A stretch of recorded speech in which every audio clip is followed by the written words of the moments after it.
আসসালামু আলাইকুম। সুপ্রিয় দর্শক বন্ধু শ্রোতা সবাইকে শুভেচ্ছা জানিয়ে আমার আজকের ভিডিও শুরু করছি। আমরা আজকে জানবো অনলাইনে কিভাবে ভ্যাট মূসক বা মূল্য সংযোজন করের টাকা পরিশোধ করতে হয়। যেটা আপনি ব্যাংকে যে সোনালী ব্যাংকে যে ট্রেজারির মাধ্যমে জমা করতেন সেই টাকাটা এখন আসলে কিভাবে বাসা বা অফিসে বসেই আপনার পার্সোনাল কম্পিউটারে বা ল্যাপটপে আপনি খুব সহজেই জমা দিতে পারছেন। তো দেরি না করে চলুন দেখে নেওয়া যাক আসলে প্রসেসটা কি অনলাইনে ভ্যাট পরিশোধ করার।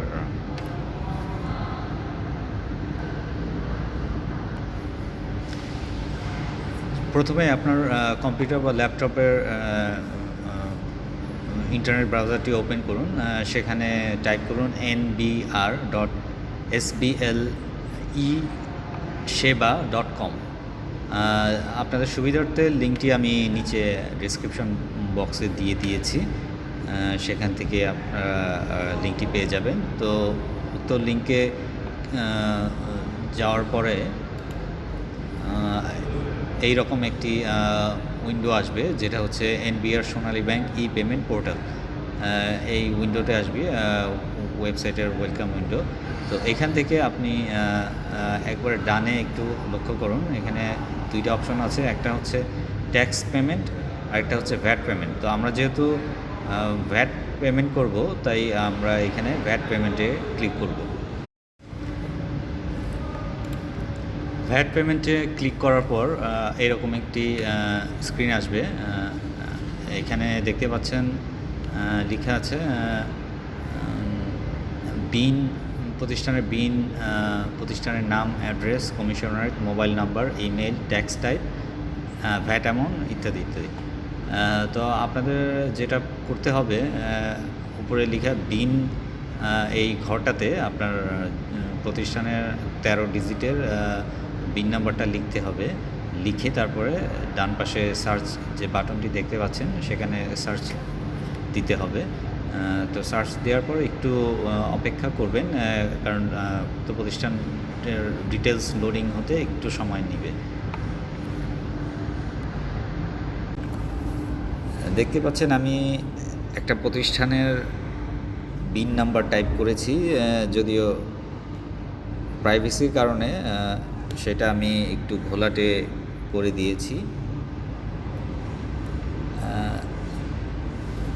বিন নাম্বারটি টাইপ করার পর পাশের যে সার্চ বাটনটি আছে সেখানে আপনি আপনারা ক্লিক করবেন। চলুন দেখি আমরা ক্লিক করি। ক্লিক করার পর কিছুক্ষণ সময় একটু অপেক্ষা করবেন, একটু লোডিং হবে। হ্যাঁ, দেখেন পরবর্তী উইন্ডো এসে পড়েছে। এখানে উক্ত প্রতিষ্ঠানের বিন নাম্বার দেওয়াতে কিন্তু অটোমেটিক প্রতিষ্ঠানটির নাম, অ্যাড্রেস এবং কমিশনারেট, মানে কোন কমিশনারেটে সেটি অবস্থিত, custom excise and VAT commissionerate Dhaka West, পশ্চিম আর কি, এই প্রতিষ্ঠানটি পশ্চিম কমিশনারেটের আন্ডারে। মোবাইল নাম্বার অটো, যেটা আপনি ভ্যাট নিবন্ধনের সময় দিয়েছিলেন সেটি এসে পড়েছে অটোমেটিক। ইমেলটাও অটোমেটিক এসে পড়েছে এখানে। এখানে আপনাকে কষ্ট করে কোনো কিছুই ফিল আপ করতে হবে না, জাস্ট প্রতিষ্ঠানটির 13 ডিজিটের বিন নাম্বারটা লিখে সার্চ দিবেন। এরপর নিচে দেখতে পাচ্ছেন ট্যাক্স টাইপ, এটাতে স্টার চিহ্ন দেয়া, এটা কম্পালসারি ম্যান্ডেটরি আপনাকে সিলেক্ট করতে হবে। সিলেক্ট বাটনে ক্লিক করার পরে দেখবেন 1 2 3 4 5টা অপশন আসবে, মানে 5 কোডে, ট্রেজারি কোড যে আমরা জানি 5টা কোড এখানে আসবে। তো যে কোনো আপনার, যেমন আমরা এই প্রতিষ্ঠানের ভ্যাট পরিশোধ করব, সেজন্য VAT on domestic products and services, যেটার কোড হচ্ছে 0311। উপরে আরও কিছু কোড আছে, excise duty 0601, fines and penalties 1901 SD supplementary duty on domestic services সম্পূরক শুল্ক যেটা 0721 supplementary duty on domestically produce commodities 0711 এটা হচ্ছে সম্পূরক শুল্ক দেশীয় পণ্যসমূহের জন্য। আর উপরেটা হচ্ছে সাপ্লিমেন্টারি ডিউটি সম্পূরক শুল্ক দেশীয় সেবাসমূহের জন্য। যাই হোক, আমরা নিচে যেহেতু আমরা এই প্রতিষ্ঠানটির ভ্যাট পরিশোধ করব, সেজন্য নিচে VAT on domestic products and services select করলাম।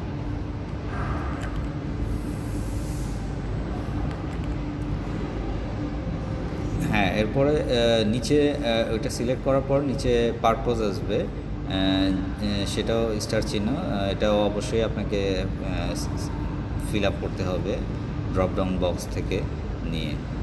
এখানে ড্রপডাউন বক্সে ক্লিক করার পর নিচে কয়েকটা অপশন এসেছে, যেমন return, VDS, appeal, error, demand, case. তো আপনি মানে কোন পারপাসে আসলে এই জমা দিতে যাচ্ছেন এই ভ্যাটের টাকাটা। তো আমরা যেহেতু রিটার্নের জন্য জমা দিব, সেজন্য এখানে রিটার্ন সিলেক্ট করেছি। আপনি যদি কোনো কোম্পানির VDS VAT deduction at source সেটি আর জন্য করতে চান, সেটা এখান থেকে ভিডিএস সিলেক্ট করেও আপনি সেটা করতে পারবেন। যে কোনো প্রতিষ্ঠানের এগেনস্টে আপনি ভিডিএস ডিডাক্ট করতে পারবেন। যাই হোক, আমরা এখন রিটার্ন সিলেক্ট করি। হ্যাঁ, সিলেক্ট করার পর এখানে দেখেন ট্যাক্স পিরিয়ড এসেছে, আসলে কোন মাসের জন্য আমরা এইখানে ভ্যাটের টাকাটা দিচ্ছি, কোন মাসের জন্য। তো এখানে আমি নভেম্বর যেহেতু জমা দিয়েছিলাম, তো নভেম্বর মাসটা সিলেক্ট করেছি এবং ড্রপডাউন বক্স থেকে 2021 ইয়ার সিলেক্ট করেছি।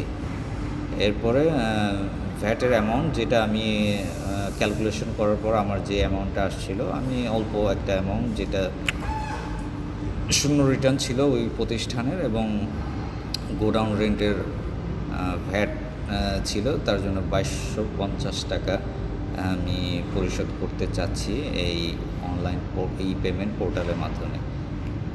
তো 2250 টাকা আমি এখানে ম্যানুয়ালি লিখলাম। লেখার পর নেক্সটে ক্লিক করতে হবে। নেক্সটে ক্লিক করার পর এই উইন্ডোটি আসবে। এখানে ইতিমধ্যে আপনি যেগুলো ফিল আপ করেছেন ওগুলো সামারিটা শো করবে। দেখুন, প্রতিষ্ঠানের বিন নাম্বার, প্রতিষ্ঠানের নাম, অ্যাড্রেস, কমিশনারের mobile number, email, tax type, VAT যে কোডে দেওয়া হচ্ছে, পারপোজ ধরুন রিটার্নের জন্য, tax period November 2021, VAT amount 2250 টাকা। তারপরে এখানে সবুজ বাটন পেমেন্ট, এখানে ক্লিক করতে হবে। ক্লিক করার পর এই উইন্ডোটি আসবে। এখানে দেখতে পাচ্ছেন বাম পাশে reference number, payment to VAT online, যে সার্ভারে আমরা পেমেন্ট করছি, পেমেন্ট বাই আমাদের প্রতিষ্ঠানের নামটা আসবে এখানে, ধরুন অমুক এন্টারপ্রাইজ, কন্ট্যাক্ট উক্ত প্রতিষ্ঠানের ফোন নাম্বারটা, এবং মেইন অ্যামাউন্ট, মানে কত টাকা আমরা দিচ্ছি ভ্যাট জমা। তো এইখানে দেখুন পেমেন্ট মেথডে কতগুলো অপশন আছে। একটা হচ্ছে সোনালী ব্যাংকের মাধ্যমে আপনি পরিশোধ করতে পারবেন। সোনালী ব্যাংকে আপনার অ্যাকাউন্ট থাকলে সেখান থেকে অনলাইনের মাধ্যমে, অনলাইন ব্যাংকিংয়ের মাধ্যমে আপনি আপনার অ্যাকাউন্ট ট্রান্সফারের মাধ্যমে আপনি ভ্যাটের টাকাটা পরিশোধ করতে পারেন। আরেকটা হচ্ছে কার্ডস, আপনার ডেবিট কার্ডস, ক্রেডিট কার্ডস ইত্যাদি থাকলে আপনি সেটার মাধ্যমে ভ্যাটের টাকা পরিশোধ করতে পারেন অনলাইনে। আমরা দেখব আসলে আজকের ভিডিওতে আমরা বিকাশের মাধ্যমে কিভাবে পরিশোধ করা যায়। যেহেতু অ্যামাউন্টটা ছোট, আমরা বিকাশের মাধ্যমেই পরিশোধ করছি ভ্যাটের টাকাটা। চলুন দেখি। মোবাইল ব্যাংকিংয়ে আমরা ক্লিক করি এখানে। তো মোবাইল ব্যাংকিং ক্লিক করার পর দেখুন বিকাশ, নগদ, রকেট, তিনটা জনপ্রিয় মোবাইল ব্যাংকিং সার্ভিস এখানে শো করতেছে। আমরা এখান থেকে বিকাশটা সিলেক্ট করি। বিকাশ সিলেক্ট করার পর এখানে দেখুন সামারি আসছে, mobile banking information, merchant wallet, Sonali bank limited. আমরা সোনালী ব্যাংকে এই অ্যামাউন্টটা জমা হচ্ছে, ট্রানজ্যাকশন নাম্বার এত এত, পেমেন্ট অ্যামাউন্ট 2263.84। এখানে একটা বিষয় বলে রাখি, এইখানে এই অনলাইন পোর্টালটা ইউজ করার জন্য আপনার একটা চার্জ কাটবে, যেটা হচ্ছে এই যে এখানে একটু লক্ষ্য করুন, 13 টাকা 84 পয়সা আমার কেটেছে। এটা হয়তো প্রতি ট্রানজ্যাকশনে হয়তো সোনালী ব্যাংক কেটে থাকে।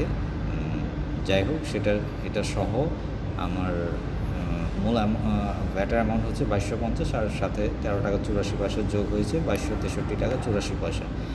এরপরে আমরা পে উইথ বিকাশ এই বাটনটাতে ক্লিক করব। এটাতে ক্লিক করার পর দেখুন বিকাশের একটা উইন্ডো এসেছে, বিকাশের পেমেন্ট করার জন্য পোর্টাল যেটা। এখানে আপনার যে নাম্বারটি বিকাশ করা, সেই নাম্বারটি লিখুন। লিখার পরে কনফার্ম বাটনে ক্লিক করুন। কনফার্ম বাটনে ক্লিক করার পর আপনার যেই নাম্বারটিতে আপনার বিকাশ করা আছে সেখানে একটি ওটিপি কোড যাবে, সেই কোডটি এখানে আসলে লিখতে হবে। তো কোডটি লেখার পরে আবার কনফার্ম বাটনে ক্লিক করুন।